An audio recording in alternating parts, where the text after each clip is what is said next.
Here's the challenge in thought leadership. It's not enough for you to spot an opportunity yourself.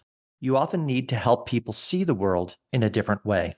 And that's a combination of thought leadership, entrepreneurship, and persuasive communication. Today, I speak with Larry Harding. He's the founder and CEO of HSP Group. In today's episode, I want to explore the concept of category creation via thought leadership.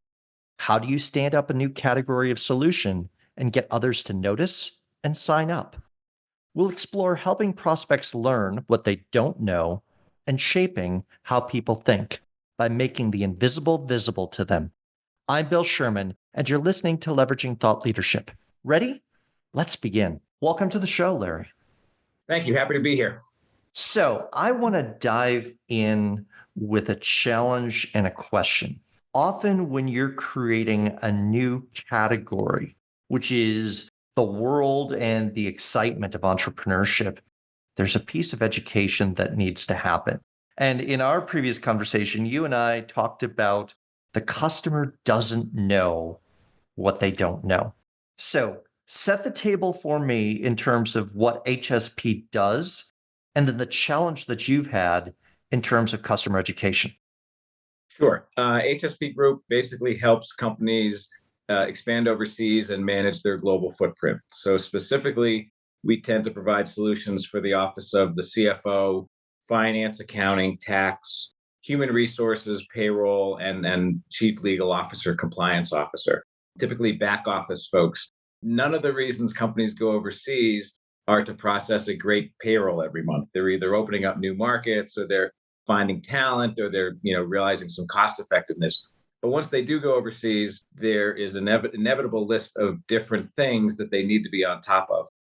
One of the challenges is unless you've done this before, it's risky, it's hard, you're going to be pulling your hair out, but you don't actually know what you don't know.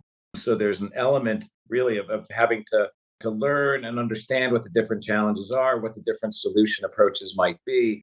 So we work with clients who've done it before, and it's much easier to sort of entice them because they know, oh yeah, we totally need what you're doing.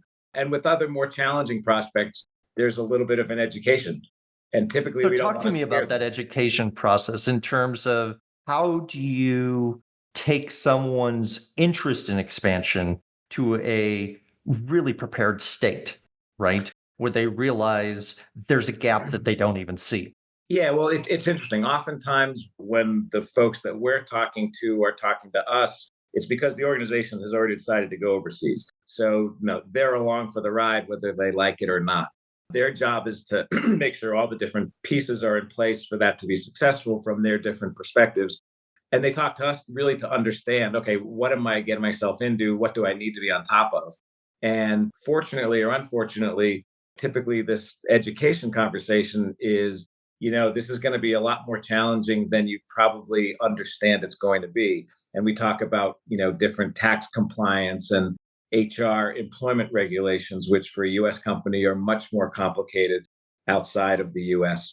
Money and funds transfer challenges, different compliance requirements, differences from country to country and region to region. So a lot of times it's a bit of a culture shock, a rude awakening for the folks that we're talking to, but equally they're incredibly appreciative and gratified and relieved to know that they're talking to people who've done this before. We do bring the expertise to the table to help them be successful and minimize their risks.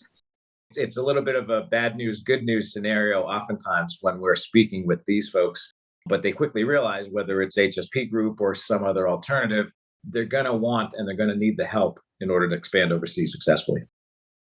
And that makes sense. And you pointed out that in many cases, the decision has already been made. This ship is sailing. So that's creating an urgency, if you will, of I've got to figure this out and I have a limited amount of time and I can't go educate myself. Yeah, 100%. And that's a nice dynamic for the market that we're in, but it's also a nice feature set that we're able to bring to the table because I've been in these shoes before. I was our customer back in the day. So it's very gratifying for myself and others on my team to be able to know that we're providing such tangible help and peace of mind to the folks that we're working with. So we get as much energy out of having these conversations as, I think some of our prospects and customers do. So you made the comment that you were the customer. Talk to me in terms of the journey that you went through from being on the customer side of the table to be on the solution provider side of the table. What was that journey like? How did you realize that you could cross the table, if you would? Like many decisions, I realized it when I was halfway through. So I'd been sort of a classic finance accounting person. Out of college, I took my finance accounting degree. I worked for one of the, at the time, big eight accounting firms, did audit, did M&A consulting, and then I became a finance person at different venture capital backed high tech companies up in Boston, where I was from. All of the ones I was sitting at headquarters at, trying to deal with the global expansion, it was a very frustrating, I had to reinvent the wheel every single time, spend a third of my time on 5% of my workforce. So it was just very inefficient. I didn't know what I didn't know, and it was really a mess. I was then CFO for a company that got acquired by a company called Ciena, which was a large global telecommunications equipment manufacturer. Became their VP of International Finance. So for 4 years, my job was to support them in 30 different countries. So I basically had to learn all of this on the fly. I had to find local partners, learn what the different rules and regulations were in 30 different countries. And after doing that, pulling my hair out individually for 4 years, I realized that there really should be a company that helps folks like me take care of these challenges. So in 2003, I started my first company in this market, High Street Partners, really pure back of the envelope. Looking back, I didn't know what I was getting into. One man and a dog, basically, starting off. But we realized that the market was much bigger than I at first thought it was, and the team I began to slowly add.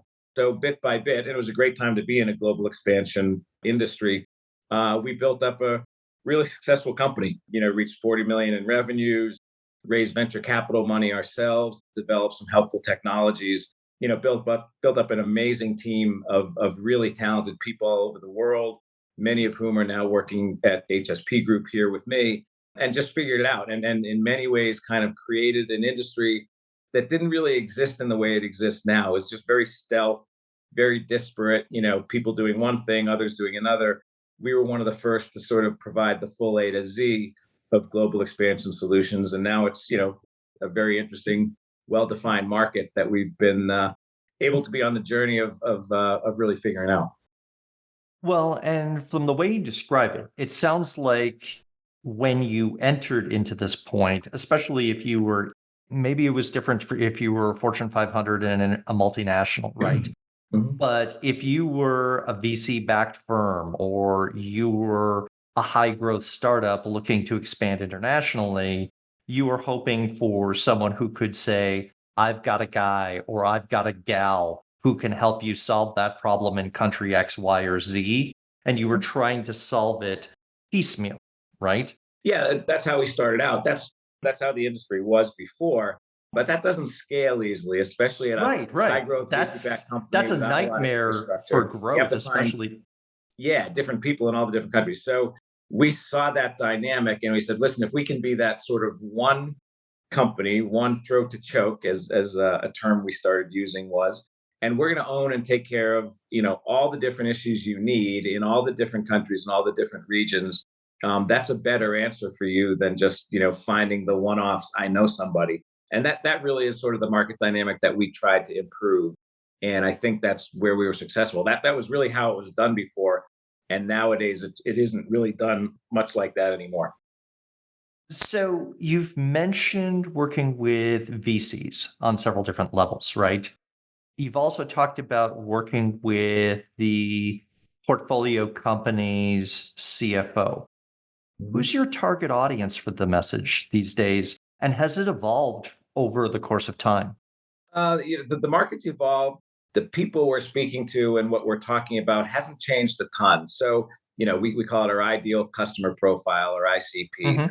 Hmm. It really does tend to be that, B, C, D round venture capital backed technology company, of which there are hundreds. And, every quarter there's 5, 10, 20, 25 billion of funding landing in US domestic companies. A meaningful percentage going to be deployed to global expansion. So it's a very self-regenerating market. It's a really good wave to sort of keep surfing. And we have a very strong message to that cohort. Typically they're growing quicker than they can handle. That's the dynamic of a VC-backed company. They don't have a lot of infrastructure. They oftentimes don't have a lot of experience. So they especially need the help to fill in the gaps that they have to sort of make sure all the different pieces are on top of. So it's a great ICP for us to focus on. We have such a strong solution set and so much experience helping those types of companies that it's one that we enjoy as much as hopefully the customers we work with get the benefit of. Well, and from a customer acquisition as well as thought leadership perspective, one of the things that strikes me is any firm that is closing a funding round, whether on the VC side or the operating company side, is going to want to announce that they've gotten funds. So you have a pool of people that are raising their hand that are saying, hey, I'm your ideal customer profile every month, every quarter. That's another attractive go-to-market feature. These companies are definitely relatively loud and proud that they've raised money. Quite often, they in their funding announcement they say that one of the things it's going to be deployed for is global expansion. So yeah, 100% of those types of customers prospects are folks that we want to reach out to and who could benefit from knowing about us. Well, and whether it was explicitly a dedicated use of funds in the raising prospect, it's like, okay, you talk about global expansion. How are you going to get that done? How are you going to create return not only for your initial investors, but these new investors as well, right? Completely. And the natural thought process is, okay, this is a huge market going into the European Union. We can save this much cost putting folks over in the Philippines or India. And that's the driver of the decision. But nobody ever that I know of sort of incorporates their decision. And we're going to run the payroll with these guys, and it's going to be fantastic. We are an afterthought, but we're an inevitable piece of that plan, that strategy. So we just sort of make sure that as early on as possible, and early on is better for everybody involved, we become a part of that project plan so that we can, advise them before they make different decisions. Well, you might want to think of this region versus this region. Do you have the budget required to sort of pay these different taxes that you're going to have to deal with? So, the employee fringe benefits, the burden rate is something that even in low cost places can become really meaningful so that the delta may not be everything you think it's going to be between a US salary and an overseas salary because of that differential.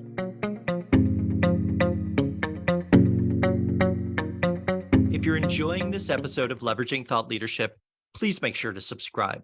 If you'd like to help spread the word about our podcast, please leave a 5-star review at ratethispodcast.com/LTL and share it with your friends. We're available on Apple Podcasts and on all major listening apps, as well as thoughtleadershipleverage.com/podcasts. So I want to go into the thought leadership side a little bit with you. And I'll give you 2 customer profiles. Pick whichever one you want to start with, and we'll go from there. One being the CFO of the high growth company, and maybe they're about to start a funding round. The other being the VC partner who's responsible for the investment thesis and saying, hey, if we invest X, we're going to see return Y. Education here is a key component. Mm-hmm. And the further left of the deal point you can reach them, the better, I would think, so that they know you before they need you.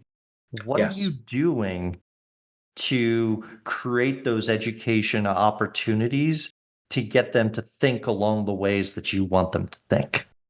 Great question. So I'll focus on the operating folks first, or exclusively. We want to do everything we can to make sure that we become sort of a known resource in their decision tree. So, we try and get to know the different lawyers and bankers and accounting, the folks who sort of support companies like this in that ecosystem. We want to make sure they all know who we are, because quite often we'll get a call from a law firm that says, hey, this client's raising their Series B round. I know you guys have helped a whole bunch of our other clients. They're going to need you. But do you mind if I make an introduction? It's like, no, we don't mind if you make that introduction. So getting what we do in front of the different others and advisors in that ecosystem is a big part of sort of making our awareness out there. We do a lot of webinars and content marketing so that we're talking about different issues. Data privacy over the last 3 or 4 years has been a big one. So making sure that we're announcing to the market all of the different challenges of expanding into Europe and dealing with data privacy and how you go about doing that. That's one of the big areas that we try and, from a thought leadership, make sure that we're sort of known to bring these solutions and this guidance to the market. And then, again, when there is a connection between a prospect and one of our subject matter experts, making sure that we're walking through them. For us, it's a conversation that we have multiple times every week, but it never gets old. But to the prospect who's hearing it for the first time, the solutions and the risks and the education that we're able to bring to them is kind of gold, because that's what they need to know in order to properly support the rest of their organization. So, it's a pretty sophisticated methodology, focused on all of those things and others, just to make sure that our expertise is really known as early in that sort of needed point as possible. And so, if I was to recap, I hear referrals, I hear organizations such as ACG Mhm. would be deeply relevant to build that referral network in Yep. chapters and associations. Also, then some of the one on one calls, doing some speaking, doing the content marketing, getting your ideas out and saying you don't have to do this alone. And in fact, it's more expensive to try and painful to try and do this alone. You don't want to go Especially. to talk to the board or your VC owners to say, hey, here's the problem we dug ourselves into. Yeah, or even your CEO or your your head of Oh, sales, yeah. head of Yeah, engineering. exactly. Yeah. To even say to head of sales, yeah, I know you're trying to close this. We can't keep up. Right.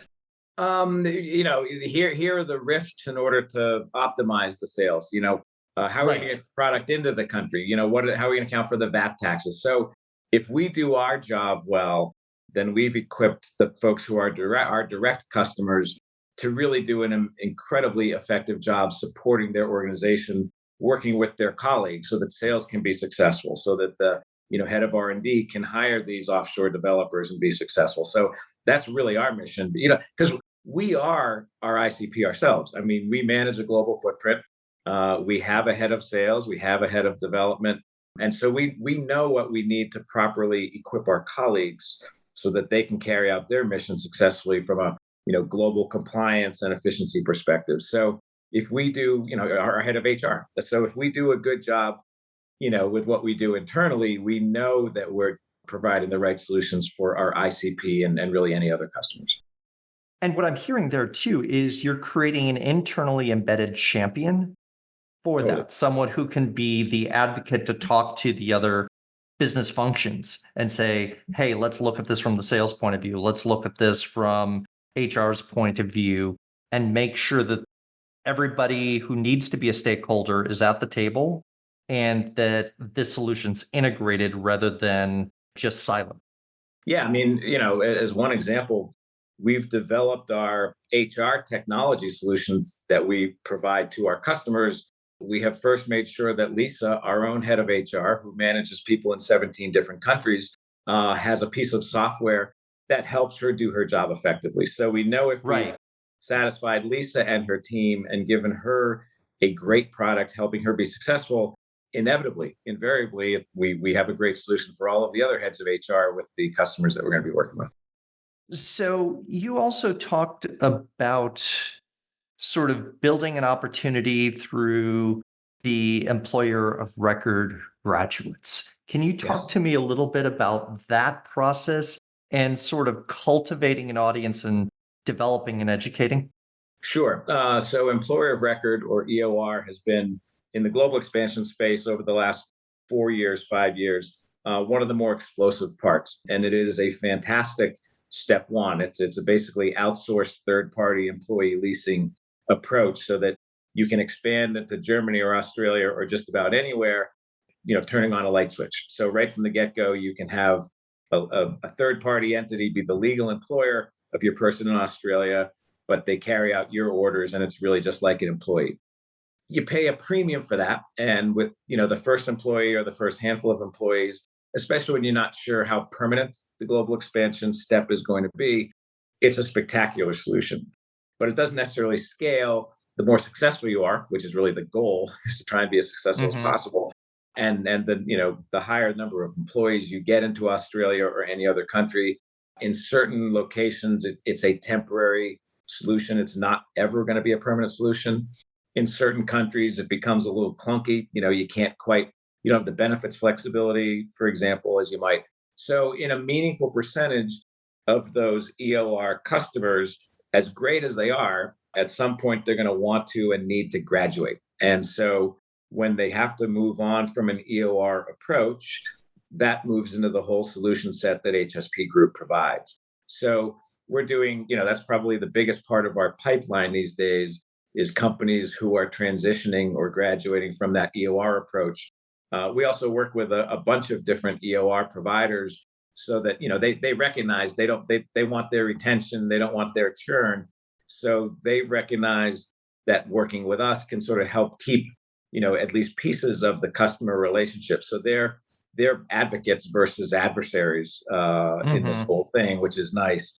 At the end of the day, I mean, you want to keep as many customers happy with as many different things as possible. But that EOR graduate dynamic, and because of the huge growth in the, heads under EOR management over the last 4 years, the COVID pandemic, the work from anywhere explosion that sort of happened, there's this huge, bulge of EOR customers and clients now.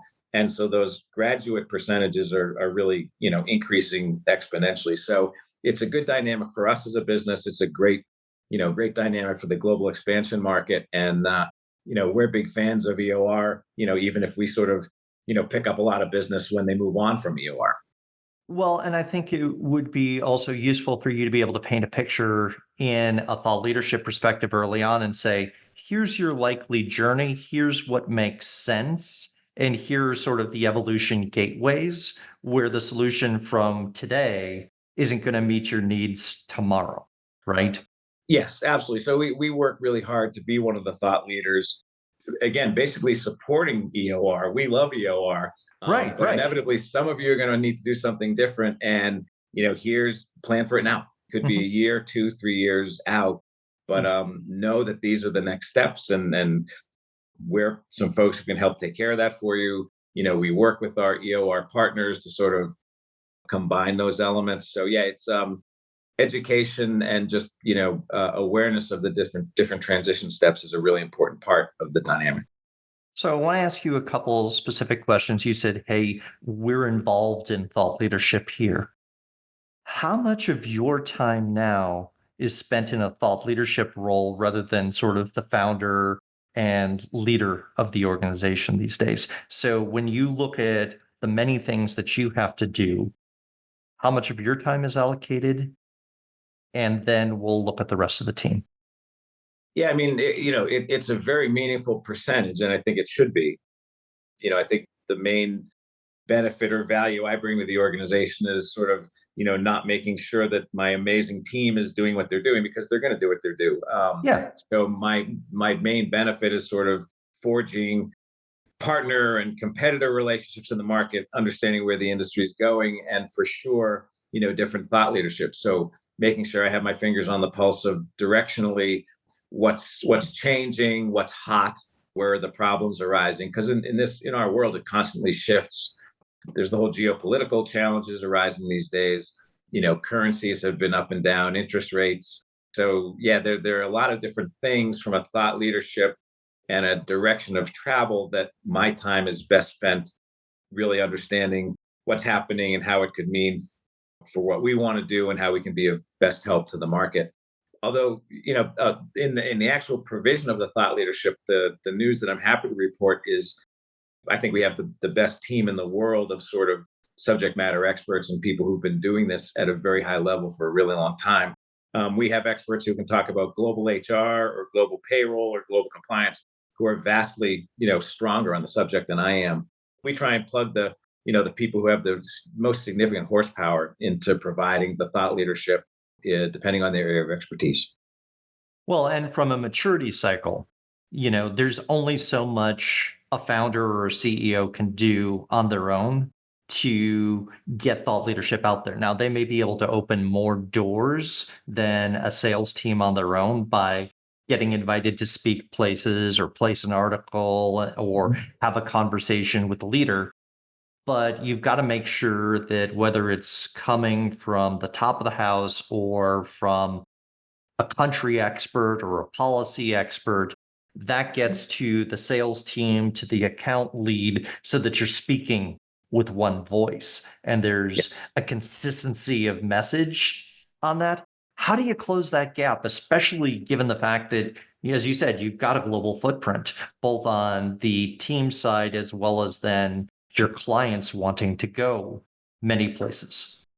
That's a really interesting question, and I have to say I don't have a great answer for it. I can tell you, I can report that my sense is our team is incredibly cohesive and unified. I mean, we sing from the same hymnal, probably because we've been working together for so many years. I mean, this is a team of colleagues who have years, if not decades, working together. Not necessarily at HSP Group because we're only 3.5 years old, but at other different places in the global expansion market over the years. So it's a very well versed team at its core. And then it seems like the people that we add who maybe we haven't worked with before pretty instantly sort of get what our messaging is and what we emphasize and where our expertise is, where it isn't. So we haven't run into challenges not being aligned. I think one of the strengths we've been fortunate to have, and I wish I had a better answer for you, is if you talk to A or B or C in our company, you're going to hear the same message. It just, it works that way. Well, and that's the desirable piece, obviously, right? But like you said, when you're onboarding someone, how do you close that gap so that they know and they We're very sing from, do collaborative. you? Our approach is very collaborative. We really tend to focus on, inviting people to join different calls, so forth. So as we begin to wrap up, I have a question for you. You've been going through this journey on the outsourcing side for tax and for legal and HR. My question to you is from a thought leadership perspective. Knowing what you know now, what would you advise your younger self? And that may be your younger self from 3 years ago, or you might want to go back to 2004 or so when you started all of this. But there are many people who are on this journey who are looking ahead and saying, how do I teach the world what my new category is? So my question to you is, what do you wish you knew then?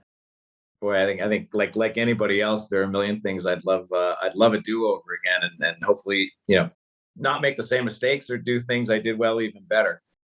I think you can never have enough talented people in your orbit. Whether they're colleagues, whether they're partners. Surround yourself with, the best talent and the best subject matter expertise in the world. Work collaboratively, empower people to sort of run with opportunities themselves. I think there's a natural tendency. A lot of entrepreneurs might sort of be control freaks. To make control more than you need to. Where the natural impulse should be sort of actually step back. Mhm. Let some amazing talents carry you forward, and then you're not pushing things constantly yourself. That's just something that experience, has gotten me more attuned to and effective with. But I'd love to sort of 20 years ago have that knowledge that I have now and be able to apply it even more effectively. That's a great answer. I think listening to the in house expertise and sometimes shining the spotlight on them or helping them amplify their voices in the market is an amazing way to grow and also then build a level of employee engagement that's through the roof because all of a sudden it's like you're shining the spotlight on me. You want the world to know what I think. It's empowering. It allows you to grow. It allows you to scale so much more effectively than one person or two people. Yeah, and Absolutely. people way more often than not, when you give people an opportunity to step up, they're going to step up even further than you would have imagined they would. Well, and you talk about a team that's been together a decade or more, right? That's a compounding effect right there. The longer that you shine the spotlight on them, the more they grow and surpass your expectations, surpass client expectations. It's such a virtuous cycle. So It, yeah, it it I really is. love that Yeah. advice. Yeah. No, it's been nice to learn it and live it myself. Fantastic. So, Larry, I want to thank you for joining us to talk about thought leadership as well as HSP Group today. Thank you, Bill. If you're interested in organizational thought leadership, then I invite you to subscribe to the OrgTL newsletter. Each month, we talk about the people who create, curate, and deploy thought leadership on behalf of their organizations. Go to the website orgtl.com and choose Join Our Newsletter. I'll leave a link to the website as well as my LinkedIn profile in the show notes. Thanks for listening, and I look forward to hearing what you thought of the show.